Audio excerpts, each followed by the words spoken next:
उत्तर प्रदेश में माफियाओं को पुलिस सुरक्षा दी जाती है, और वो भी एक दो नहीं, पूरा पूरा स्क्वाड चलता है माफियाओं को। जान का खतरा होगा, जान का नाम बदल दिया है तो हो सकता है कुछ लोग इस वजह से नाराज हों, इसलिए जान की सलामती के लिए सिक्योरिटी हो तो जेल में रखिए। नहीं नहीं नहीं सर, जेल में रखिए।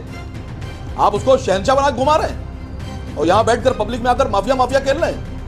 हुल्लड़ डिबेट में आपका स्वागत है। वक्फ संपत्तियों को लेकर देश भर में इस वक्त माहौल गरमाया हुआ है। वक्फ संपत्तियों को लेकर कुछ दिन पहले ही यूपी के सीएम योगी आदित्यनाथ ने बयान दिया था। सीएम योगी के बयान के बाद से पूरे यूपी में वक्फ की संपत्तियों के सत्यापन का काम शुरू हो गया है। आदित्यनाथ ने वक्फ बोर्ड को भूमाफिया बोर्ड बताया, जिस पर सपा और बीजेपी में तीखी बहस छिड़ गई। बीजेपी ने आरोप लगाया कि वक्फ बोर्ड में सिर्फ मुस्लिम सदस्य है, जबकि सपा ने कहा कि यह धार्मिक न्याय का मुद्दा है। दोनों पक्षों ने एक दूसरे पर हिंदू मुस्लिम राजनीति करने का आरोप लगाया। वक्फ 8 और कुंभ मेले के आयोजन पर भी बहस हुई। इसी मुद्दे पर एआईएमआईएम के कद्दावर प्रवक्ता असीम बकार ने बीजेपी प्रवक्ता की बखिया उधेड़ कर रख दी। अंत तक देखिए यह शानदार डिबेट। आइए देखते जाएगा। आपका ये वक्फ बोर्ड पूरे उत्तर प्रदेश में भूमाफियाओं की तरह काम कर रहा है। बड़े पैमाने पर इन्होंने जमीनें कब्जाई हुई हैं। ये तो क्रिमिनल एक्टिविटी है। तो क्या आप इस बात की गुजारिश सरकार से करेंगे कि इनके खिलाफ बहुत कठोर कार्रवाई होनी चाहिए? देखिए, सबसे पहली बात तो किसी ने आपसे कहा ही नहीं। आपको इस डिबेट में माफिया मंत्री को मतलब माफिया बोर्ड के मंत्री को बुलाना चाहिए था। मतलब एक उत्तर प्रदेश में ये पोजीशन आ गई है कि मंत्रालय में ऐसे भी मंत्री बनाए जा रहे हैं जो माफिया बोर्ड चला रहे हैं। मैं सवाल खड़ा कर रहा हूं सर, उत्तर प्रदेश के मंत्रालय पर, जो मंत्री परिषद है उस पर। और अगर नहीं बुलाया है तो अब बुला लीजिएगा और उनसे पूछिएगा कि आप एक माफिया बोर्ड के मंत्री हैं।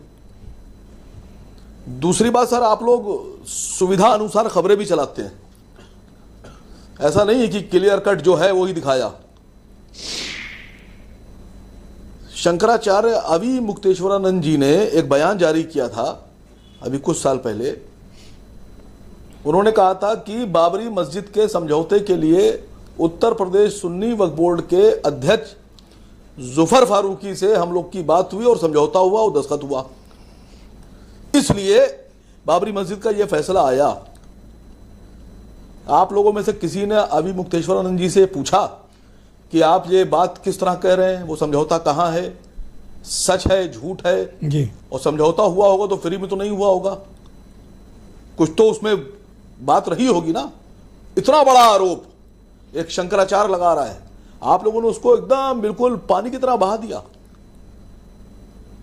और ना ही किसी के समाचार चैनल के किसी पत्रकार ने माइक पकड़कर जुफर फारूकी से पूछा कि भाई आप पर यह आरोप लगा है कि आपने समझौता कर लिया, क्या जवाब है आपका? तो ये जुफर फारूकी पर कार्रवाई होनी चाहिए। आप किसी चैनल ने ऐसी अपेक्षा सरकार से रखते हो कि एक्शन होना चाहिए इन पर एफआईआर हो, बोर्ड भंग किया जाए? सुनिए सर, सुनिए, बोलने तो दीजिए सर, बोलने तो दीजिए।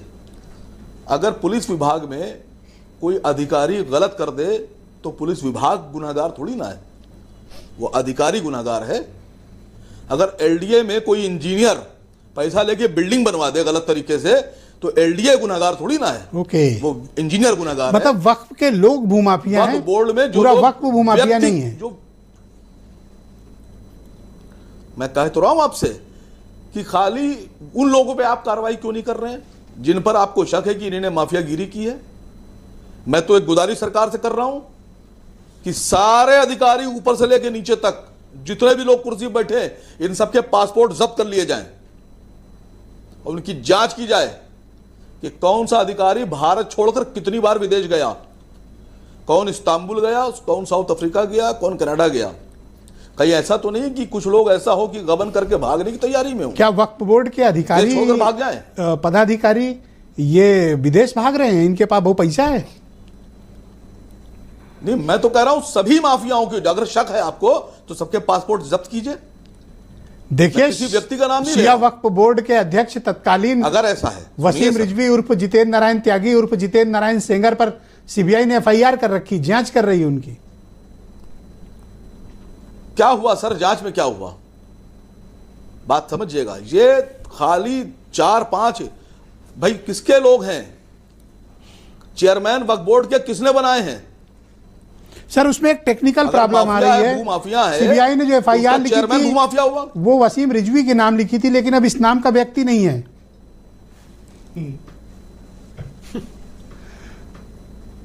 सर हमको कानून मत समझाइए सर।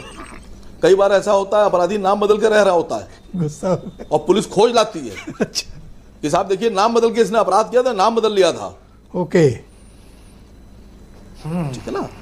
बात दूसरी बात, एक बात और कर दूं आपसे, सरकार जिनको माफिया कह रही है उनको तनख्वाह दे रही है क्या? मुख्यमंत्री जी की सरकार, मुख्यमंत्री जी के अधीन काम करने वाले लोगों को, माफियाओं को तनख्वाह दी जा रही है?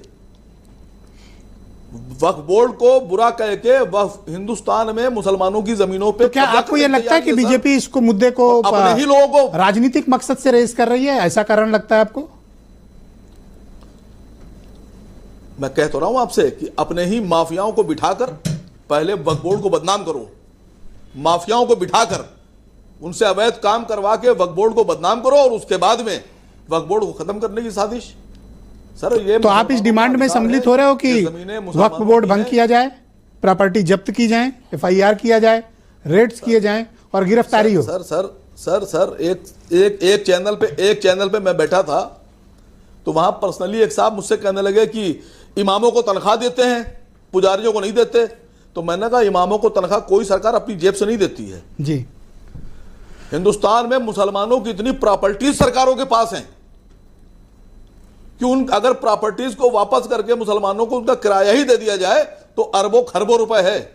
आप ऐसा नहीं कर रहे हैं पादरियों के पास भी बहुत मेरी कुछ है गुजारिश सर। मुख्यमंत्री जी से है कि या तो आप ये जितना इस बताइए, देश में पादरियों के पास है सर, उतना किसी के पास नहीं है। पता नहीं आप लोग देख क्यों नहीं पाते हो सर? सर हमें सब दिखता है और हम Thank you, जानते sir. भी हैं सब।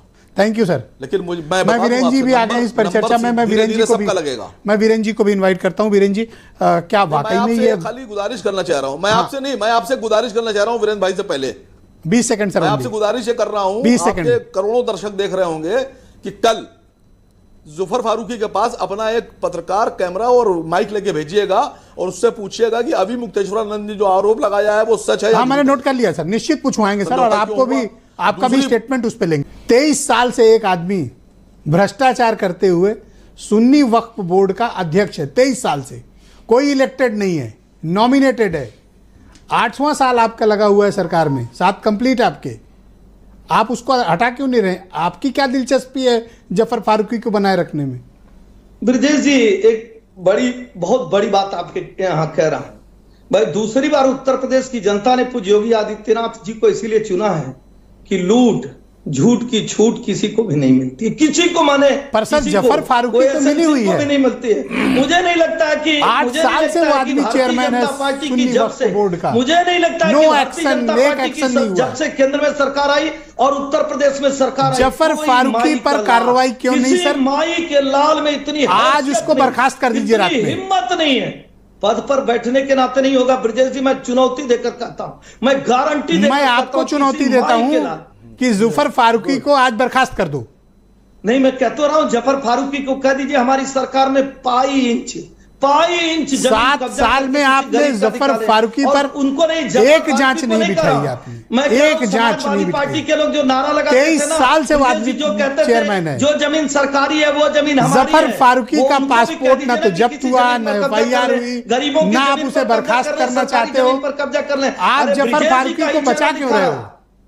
हम किसी को बचाते नहीं है, कोई अपना है नहीं। बर्खास्त जो करो अच्छा उसको। कार्य करेगा हमारे लिए राष्ट्र प्रथम है, परिवार प्रथम वाली Thank you, sir. पार्टियां नहीं है। Thank you, परिवार sir. प्रथम वाली पार्टियां फराज सरकार करती किदवई है, जी को लाया जाए। राष्ट्र प्रथम धन्यवाद, वाली सर। पार्टियां जो राष्ट्र के सर, साथ thank you, उनके sir. साथ खड़े, प्लीज जो राष्ट्र कोऑपरेट के साथ सर, नहीं प्लीज खड़े, कोऑपरेट। हम डिबेट उनके सही लिए दिशा में जा रही बुलडोजर है। लेकर करते हैं। धन्यवाद आपका।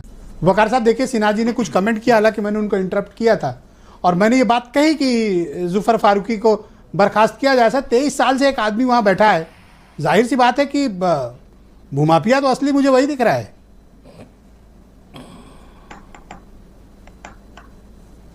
नहीं सर, आपने मुझसे ये बात कही है? जी नहीं सर, देखिए उत्तर प्रदेश की सरकार में एक बड़ी खूबी बताऊं आपसे। आपने वसीम रिजवी का नाम लिया, वसीम रिजवी पर एफआईआर है, भ्रष्टाचार के मुकदमा है, सीबीआई की जांच चल रही है और वो पुलिस की सुरक्षा में चल रहा है, एस्कॉर्ट चलता है सर। आगे किसके? किसको माफिया बता रहे हैं आप लोग? उत्तर प्रदेश में माफियाओं को पुलिस सुरक्षा दी जाती है, और वो भी एक दो नहीं, पूरा पूरा स्क्वाड चलता है माफियाओं को जान लेकर। का खतरा होगा, जान का भ्रष्टाचारियों नाम को बदल लिया है लेकर। तो हो सकता है कुछ लोग इस वजह से नाराज हों, इसलिए जान की सलामती के लिए सिक्योरिटी होगी। तो जेल में रखिए। नहीं नहीं नहीं सर, जेल में रखिए। आप उसको शहंशाह बना के घुमा रहे हैं और यहां बैठकर पब्लिक में आकर माफिया माफिया खेल रहे हैं। नाम बदल लिया तो कैसे पकड़े सर वो, क्योंकि कौन एफआईआर सी जांच सीबीआई कर रही है इतने साल से? नहीं नहीं, इतने सर, कौन सी जांच है इतने साल से चली रही है? बस चल रही है जांच। कौन से अधिकारी है? जांच चल रही है, कब खत्म होगी जांच? ये दोस्तों, मीडिया और नेताओं में अभी भी थोड़ी बहुत शर्म बची है तो कभी शिक्षा, स्वास्थ्य, महिला सुरक्षा, निष्पक्ष पत्रकारिता और देश में बढ़ती बेरोजगारी, युवाओं और पेपर लीक जैसे इन सब मुद्दों पर बात और बहस करनी चाहिए और सरकार से कड़े सवाल करने चाहिए। लेकिन इनको हिंदू, मुस्लिम, मंदिर, मस्जिद और कांग्रेस की गलतियों के अलावा कुछ दिखाई दे तब तो बेरोजगारी, गरीबी, शिक्षा, स्वास्थ्य की बातें करे। इस पर अपनी राय हमें कॉमेंट करके जरूर बताएं। वीडियो पर लाइक, कॉमेंट करना ना भूलें। अगर आप चैनल पर नए हैं तो चैनल को सब्सक्राइब कर लें। धन्यवाद।